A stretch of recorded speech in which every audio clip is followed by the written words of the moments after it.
Alright, continuing in this series of videos, examining physics as they say so, and adding the context of what I would say is a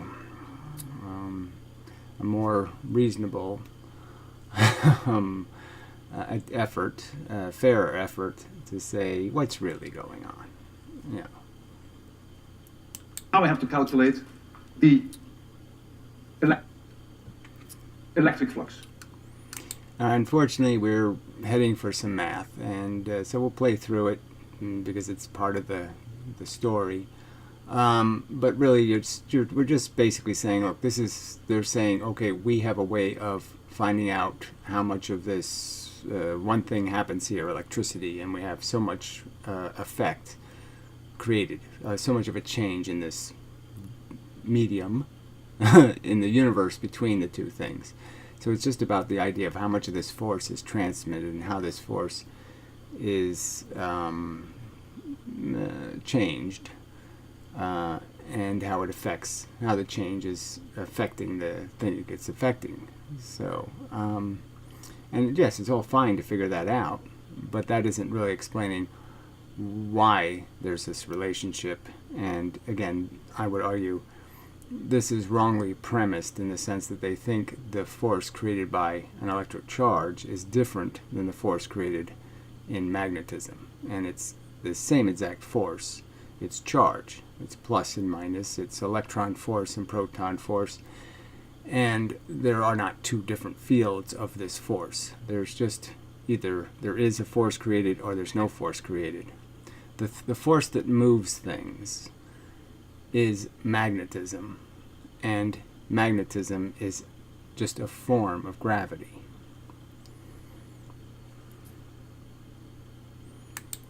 So phi of E, I have to take the dot product between dA and the electric field. Remember, flux is the dot product, E times dA. I will choose dA up, because E is also up, so that makes life easy. I have to remember that later then, when I do the closed loop integral of B dot dl, then looking from below, I have to go clockwise, because I remember the right-hand corkscrew rule. Right. So the right-hand rule, I'll have to look it up just to see if they have any guesses as to why that is. So I've been thinking about it. And maybe I'll do a live video someday and just try to figure it out in the video. Because it's got to be made out of something. And there's a reason why it tends to go. It does go. That there is this bias built into the system, where the negative pressure goes a certain direction, the positive pressure goes a certain direction. The wrong way to say it, but the lack of pressure and the pressure. So it's really about one of them making a decision, the other one's left with the other side, kind of thing. But it's just a function of the fact that repulsive charges are repulsive, and there's nothing to get around. There's no way of getting around the fact that something has to give, and it's going to give in a certain direction. And so it's just explaining why it always has a bias to do the right-hand rule, to satisfy the right-hand rule. So I get all my minus signs and plus signs just right. So dA and E are in the same direction. So what is dA of this little slice? That is L times dz. So I get L times dz. So the idea is once you do the slice, you've done everything else because they're all moving in the same direction. So, one piece is every piece. What is the local electric field in this slice? Well, that's that equation. So I get E0 times the cosine of kz minus omega t. This x roof, of course, is gone because the A and E are in the same direction. I've already taken that into account. But I have to integrate this now from z equals 0 to lambda over 4, because I have to integrate it over this whole surface. So that's the answer. But I'm not interested in phi e. I have to know the phi e dt. That's going to be worse for you. I told you, 8 minutes, pain in the neck. So I'm going to take the time derivative of that function. So d phi e dt. So again, we have the mu 0 and the epsilon 0, which are the component that equals the speed of light times the distance times the flux of the electric field. So we're just talking about a distance, the strength of the field, and the speed of light. So that's all you have. The density of the field, how much field there is, the distance, and the speed of light. L and E 0 can come out, that's no problem, they are constants. I take the time derivative of cosine kz minus omega t, then minus omega pops out. And the cosine becomes a minus sine. So I get minus the sine of kz minus omega t. And I have to do an integral. Here's my dz from 0 to lambda over 4. This minus sign eats up this minus sign.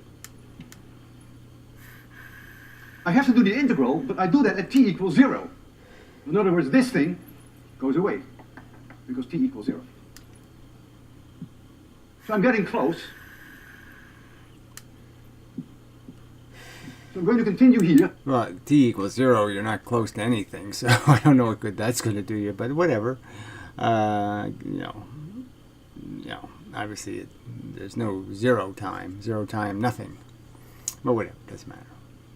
So I got L times E0. I have an omega.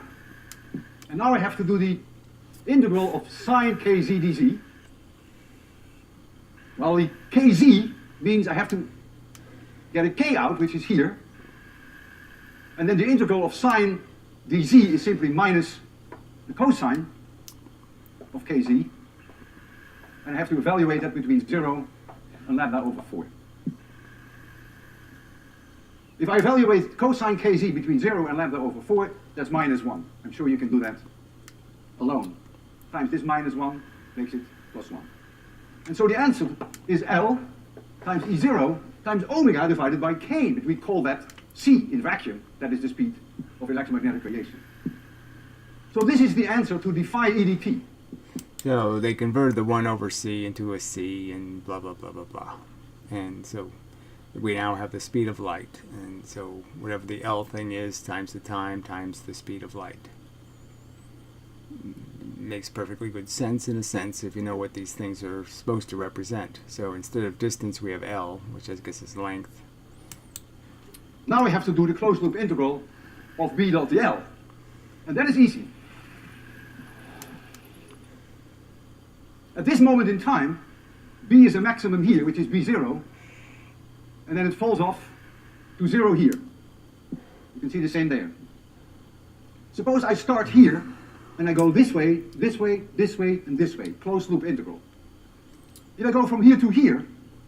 So at time equals 0, the field is energized, he's saying. So I don't know why it's automatically on at time equals 0, but whatever, fine. My B and DL are at 90-degree angles. B is coming to you, and DL is like this.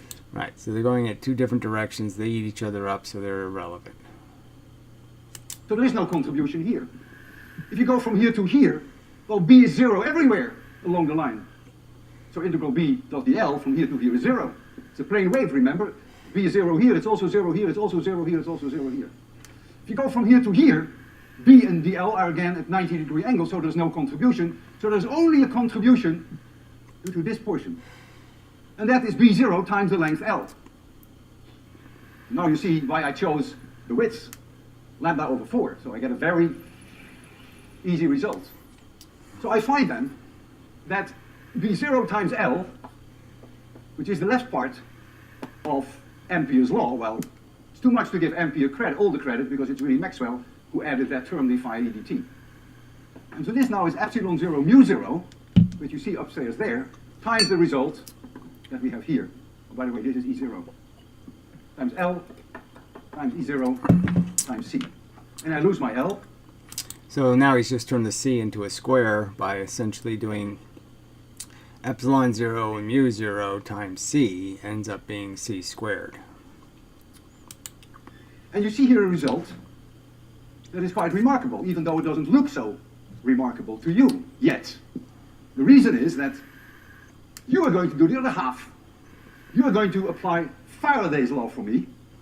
I only used Ampere's law. You're going to, in assignment 9, use this relationship, which will allow you to prove this.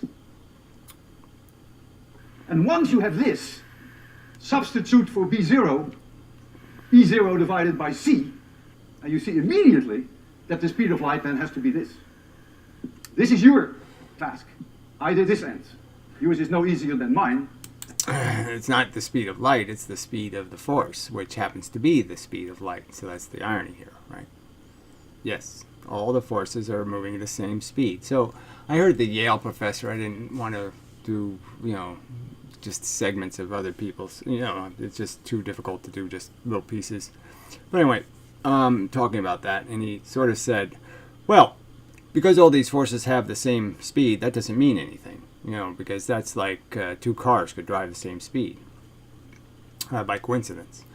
And it's sort of a bogus argument, because we don't have, this isn't like a relationship you could understand where like gazelles and cheetahs have a similar maximum speed they can run at, because yes, they're evolved to stay one jump ahead of each other, so to speak. So of course they're going to have some speed in common. But when two random things in a world where you're only rolled the dice twice, and you roll the dice and you get 5 5s, and then you roll the dice again, you get 5 5s. That's a hell of a coincidence. So if these were independent mechanisms and they had a common speed, you have to think about it as if, well, out of all the possible speeds the thing could have, it could have all kinds of different masses and all kinds of different configurations and running through different ethers or different mediums, they would have the same speed by coincidence? No, that is highly unlikely. The likelihood is that they have something in common, that their speed means they're made out of something in common, at minimum.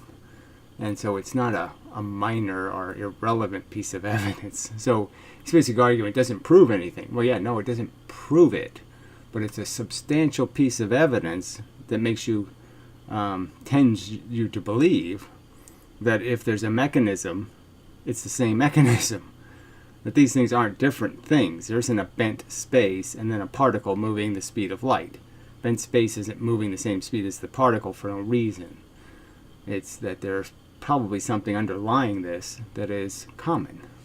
And the fact that this doesn't occur to them to be strong evidence that they really should be unifying on that speed, I just don't know how it doesn't occur to them that that should be your first step, is to prove that not viable.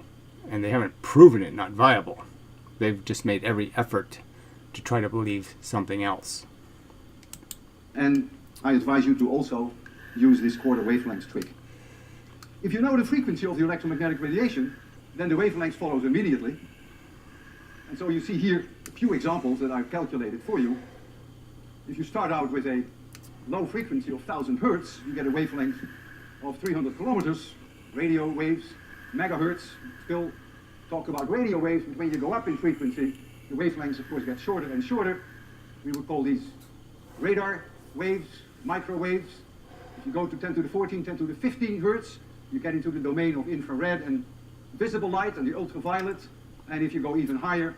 So again, not something that's just pretty much glaring. It just kind of says to you, okay, this is all the same stuff, just at a different frequency. And, yeah.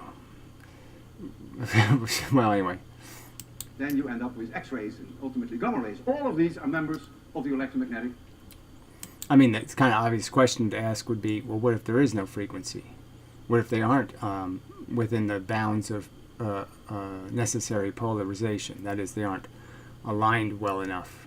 They're outside the limits of polarization. What if? Yeah. Well, then you'd have a force, like gravity. Family, electromagnetic waves, this A with a little zero there stands for angstroms. That means 10 to the minus 10 meters. So, a whole family of electromagnetic waves, and we give them names so that we can talk about them without ever mentioning the specific frequency or the wavelength. So given the fact that electromagnetic waves then travel with 300,000 kilometers per second, 1 foot would take 1 nanosecond. 26,100, 30 meters deep. The light from me to Professor Bertozzi all the way at the end would take about 0.1 microseconds. 1 second, light, radio waves to the moon. 8 minutes it takes the light from the sun to reach us. The light from the nearest stars would take 5 years. And the nearest large galaxy to the Earth would take 2 million years for that light to reach us. So when you look at that galaxy, then you see the galaxy the way it was 2 million years ago. In astronomy, we use as our meter stick a light year, which is the distance that light travels in 1 year, which is about 10 to the 16 meters. If you study a galaxy which is at a distance of 10 billion light years, you're looking at the universe the way it was 10 billion years ago. So in astronomy, you can look back.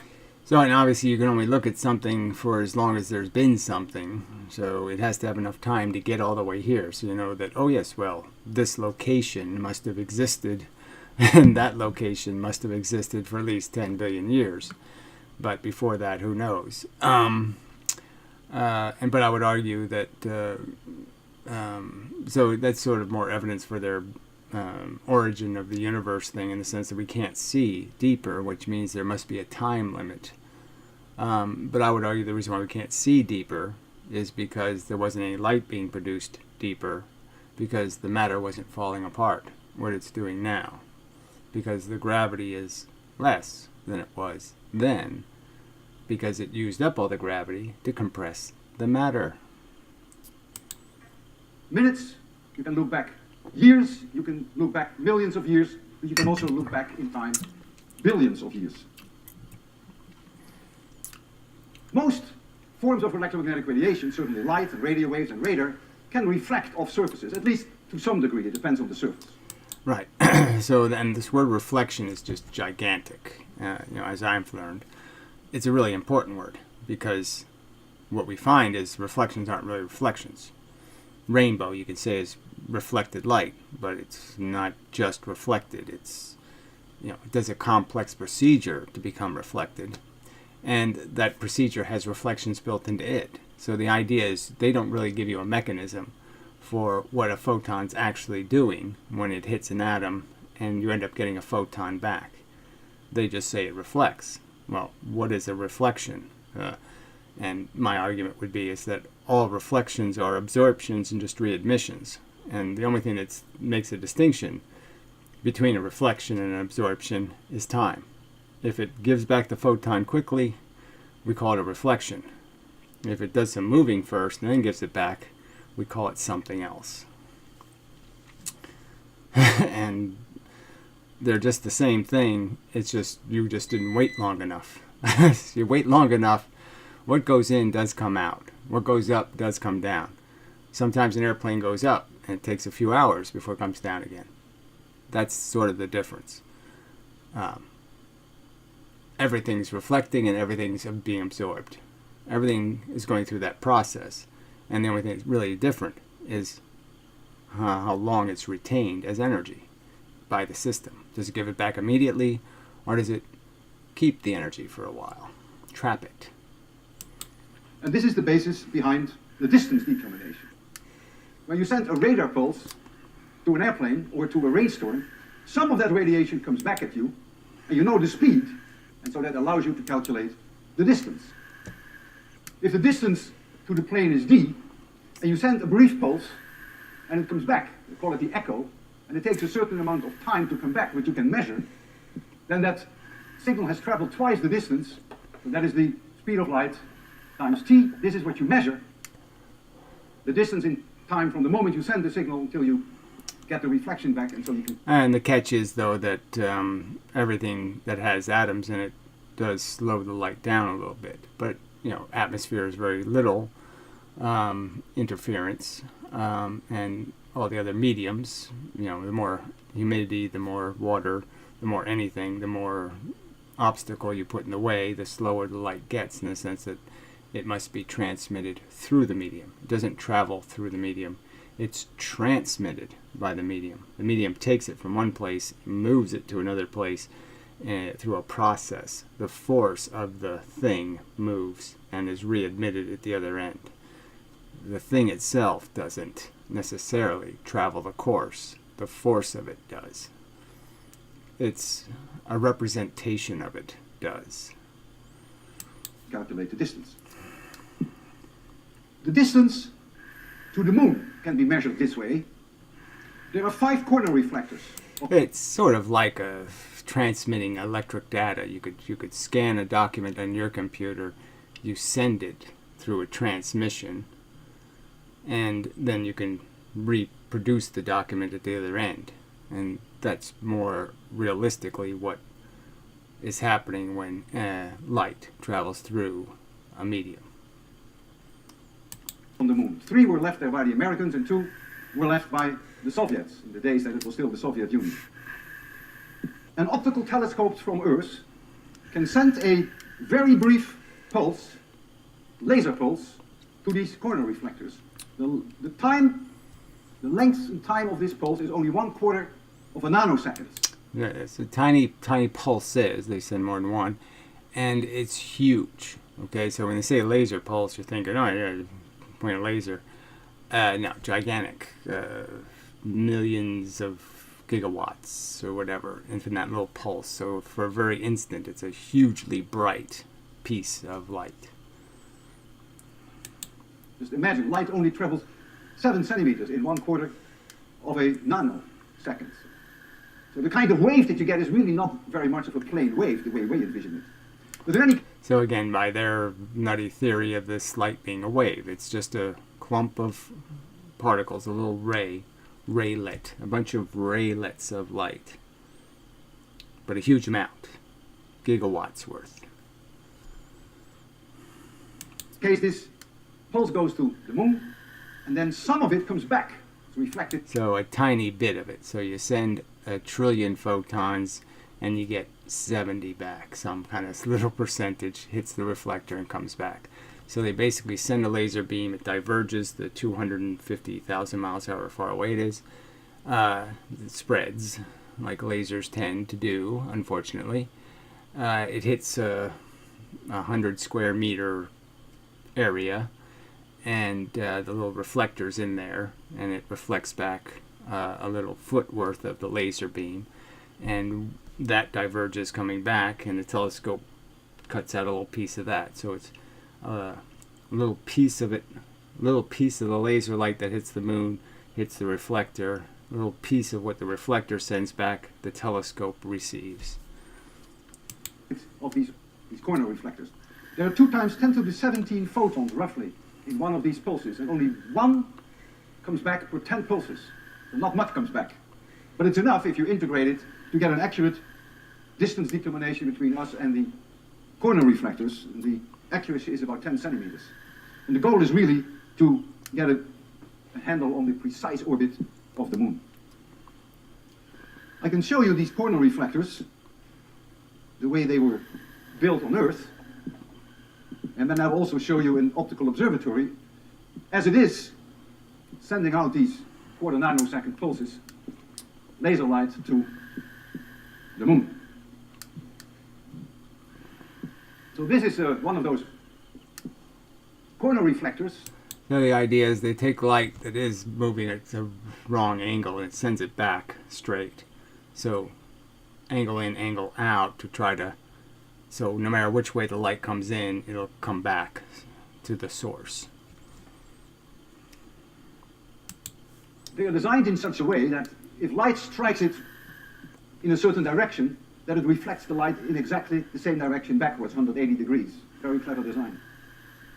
And so the next slide will show you in Texas, McDonald Observatory is sending here these short, brief pulses, laser light, to the moon.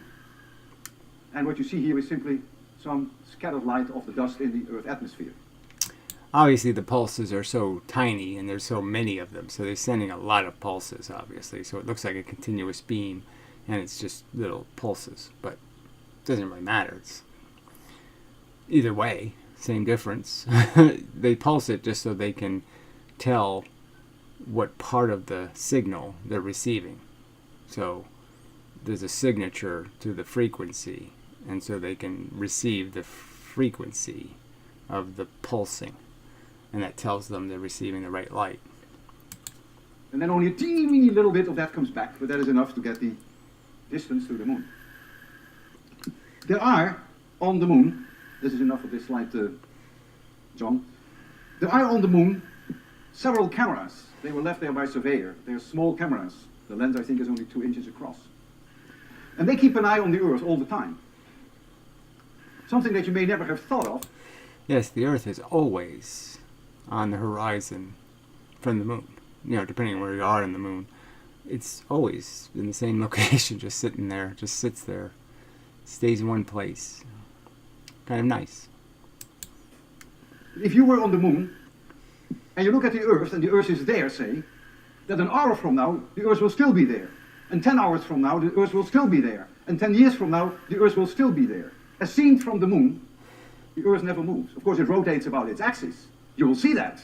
You will also see that certain parts of the Earth are at night and others are at day. That's different. But it's always in the same direction. So it's very easy for these cameras to keep an eye. So you get like a half Earth and stuff like that. It's all quite charming. On us, so to speak. All you have to do is to aim them in one direction, and you never have to change that direction. Imagine that you and I were now on the moon, and we were looking at the Earth. And you, for instance, would see the Earth as you see it here. Here is North America, and this part of the Earth happens to be... It's too bad I didn't use the real pictures. Just be nice to see some of those. I don't know why they don't have more. If the cameras are still sending signal, it'd be nice to, the live cam of the Earth. Daylight, and here is night. And this is the moment that these cameras are going to take a picture of the Earth. So you expect to see a lot of light here, and you expect this to be night. Here is New York. You may think that there is so much light coming from New York that you may actually see New York. That the picture taken by these cameras actually may show you New York. Well, you won't, but you see something else which is very dramatic. That's why I show this to you. Because the picture that you're going to see next, John, you can show it, is at the time that 2 observatories on Earth were both sending these laser pulses to the moon. And here you see one in Arizona, and here you see one in California. Obviously not a brilliant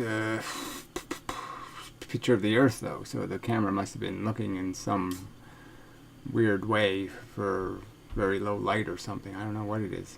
But you don't see New York. Isn't that amazing? You're on the moon, and you know there's really life on Earth. Someone is blinking at you. Well, you don't see the blinking, but you see these lights.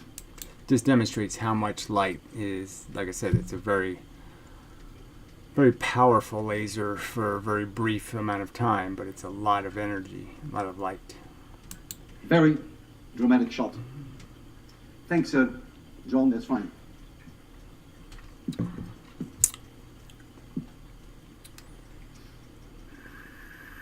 Radio waves can be generated by oscillating charges. And we'll talk about that a great deal. All right, so the oscillating a charge notion, you have to oscillate really an electron, okay? That's how you're going to do it.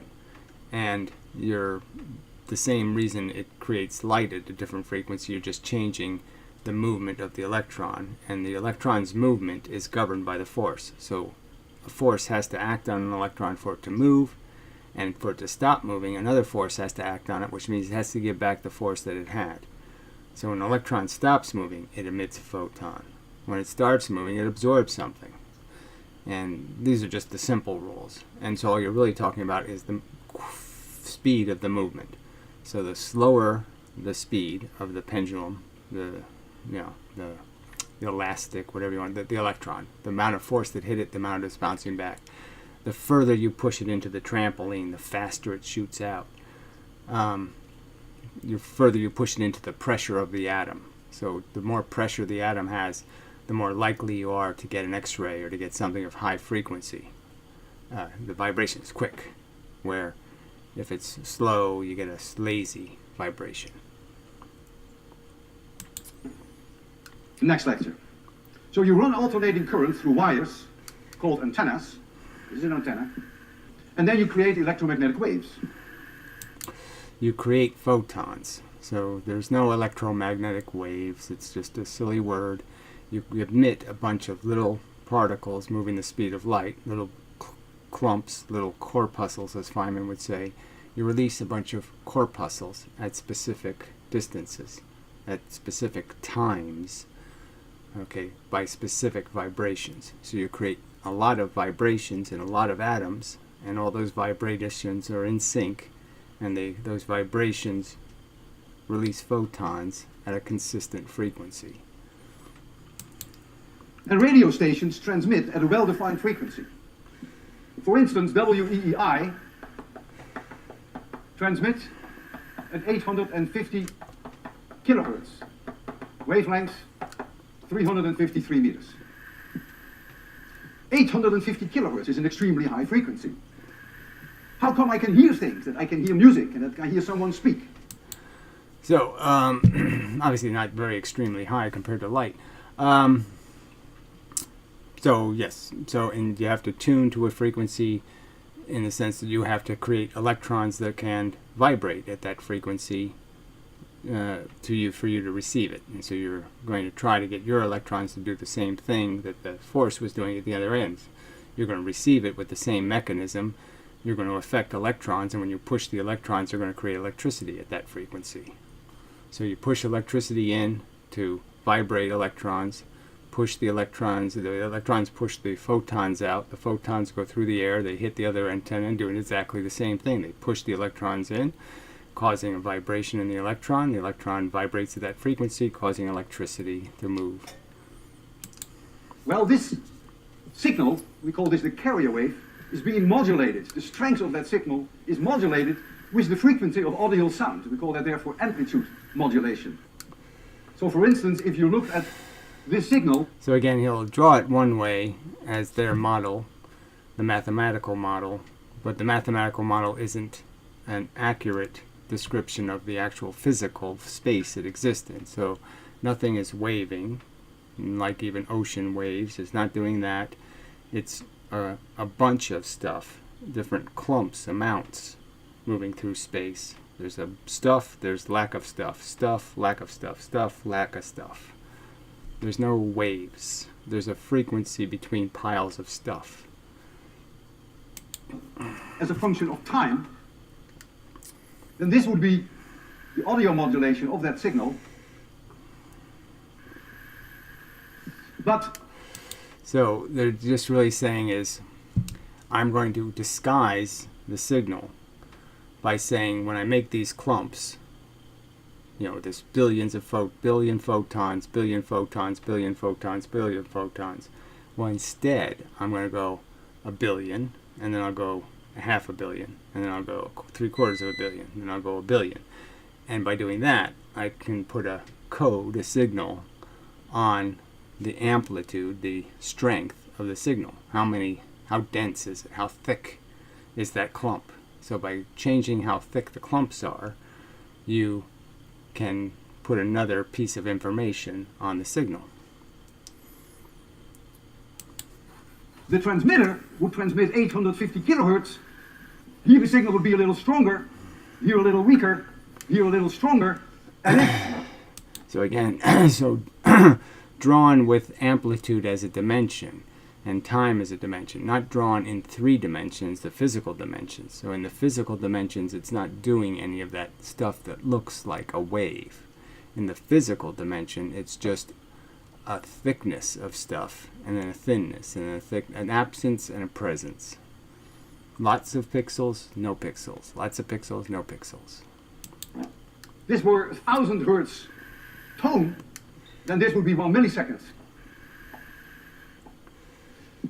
At the receiving end, you tune your radio, you change a capacitor somewhere in your radio, you have an LRC circuit, so that you are exactly on resonance at 850 kilohertz, and you're not on resonance at 840 kilohertz, so you don't hear other stations, but you really tune in on that one station, and you can receive this signal then.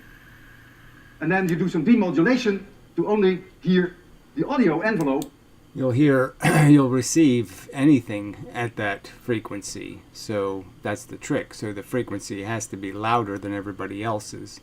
or you're not going to be able to decode it. So if there's two transmitters equal distance away sending the same signal, the two signals will end up getting blocking each other, jamming each other, and you won't be able to recognize either one as the proper frequency. And you hear speech, and you hear music. That's the idea. Right here in 26100, we have a transmitter, and I can transmit sound at almost any frequency that we choose. We've decided, in honor of you, to transmit a 1 kilohertz audio signal at 802 kilohertz. The 802 is in honor of you. At 802 kilohertz, there is no radio station. So this is a nice thing to do. We're not interfering with anyone. We're going to transmit it here, and then we have a radio here, and we are going to search for that signal at 802 kilohertz. That's what we're going to do first, before we're going to do some other things which are not so nice. Now, Marcos is an expert in order to get the frequencies right, so Marcos has promised to help me with this. Very nice. Oh boy, you're already on. We are already transmitting at 802 kilohertz, and the station is already receiving it. The station meaning our radio. Marcos, let me convince the students that indeed, oh, you changed the frequency. Yeah. So he changed the audio signal.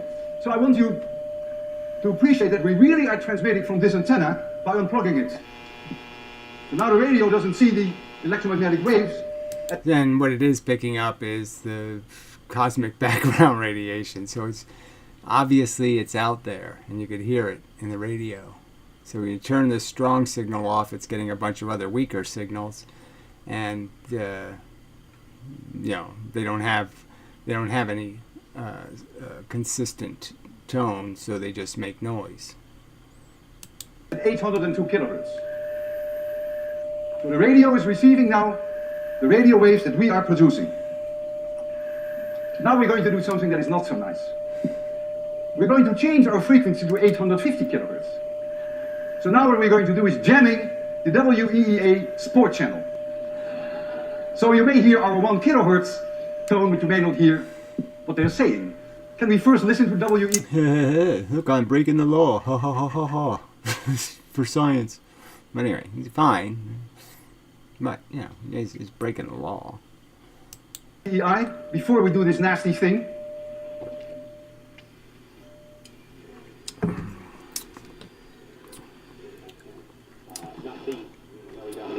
He says it was not. And what was the date of Clemens? This is WEI. Do we know the date? Now be a naughty boy. I bet on the Celtics playoff date here.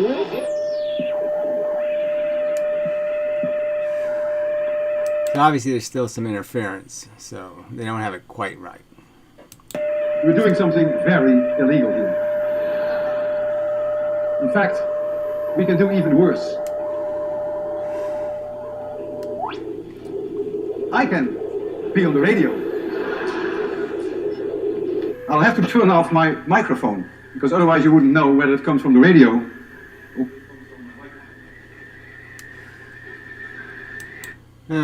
Just a little too much show production here.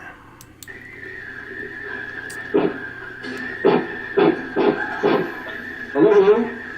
Can you hear me? This is radio WHTL. It's a pilot station. He's reading that script, so... In the Cambridge area, we're now transmitting at 850 kilohertz. Our weekly programs will be on the latest excitement in science. Of course, we realize that this is illegal as hell, but that's why we like it so much. We start our first program next Monday at 10 a.m. And if you have any questions, feel free to contact the physics department of Harvard University. See you next Wednesday.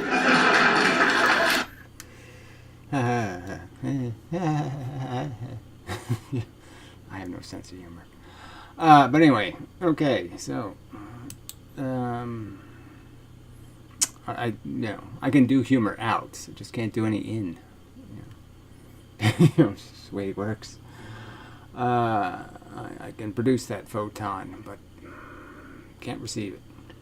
So, till the next time, I think that's probably said enough. I mean, this whole argument about what is the nature of this force. And so we have this idea that this force can transmit this information in lots of different ways in the form of a visible light beam. You could have used a visible light beam and done exactly the same thing. Could have put a laser over here, modulated the laser, shot it, did the same little fun trick. It's all the same energy, and it just makes common sense to recognize that, well, if gravity's moving the same speed, there's every reason to believe, every reason to at least investigate deeply the very realistic possibility that gravity is this force, that magnetism is this force, that these things are all doing the same thing. They're just sending clumps of little bits of crap moving the speed of light, and they can be at a frequency, or they can be polarized for electron force versus proton active force, or they can be randomized and invisible like gravity, undetectable with a radio. But clearly their ability, their substantialness is obvious. Let's see a radio wave do that. Let's see a laser beam do that. Lots of this force exists. Not a weak force by comparison. Anyway, until the next time. I mean, it's made the atoms, it's pressurized the atoms. The nuclear bomb is essentially an anti-gravity bomb. The pressure inside of the atom is a response to the pressure pushing it. The atom is pushing back to have a shape. That's the energy inside. That's the E equals mc squared. The mc squared is the force pushing in, because the atom has to create an equal and opposite force trapped inside, and that's the mass, essentially. The mass is completely proportional to how much energy you can trap. So E doesn't really equal mass. E equals the force potential that having electrons and protons gives you an ability to trap force. And there's an amount of force that's probably an average amount for each, for all of molecular science. There's probably an average amount of force that an average electron can have, connecting it to the protons and the other electrons. But that force, that trapped force, is why there's a nuclear bomb. Alright, until the next time, and such. I mean, I can only make these reasonable arguments. I just say it's perfectly reasonable to just recognize this seems so, just a huge missed opportunity not to see the huge, this is a vitally important piece of evidence in this detective hunt. This idea that there's the same speed. It's a huge piece of evidence, and they're completely ignoring it. Alright, until next time.